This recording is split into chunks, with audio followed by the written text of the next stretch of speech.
In this video show how to configure remote. Press the enter button. Open the setup. Type the password. Go to edit zone. Open the edit remote. Open the add. Press any button of remote. The code is generate. Again press the any button of remote. You can configure the 9 remote in D3D-D9 model.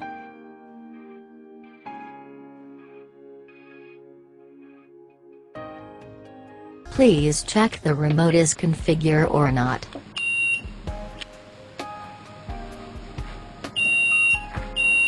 Come on.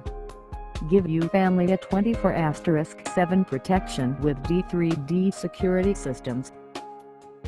For free advice or quotation, please contact our sales team or visit d3dsecurity.com.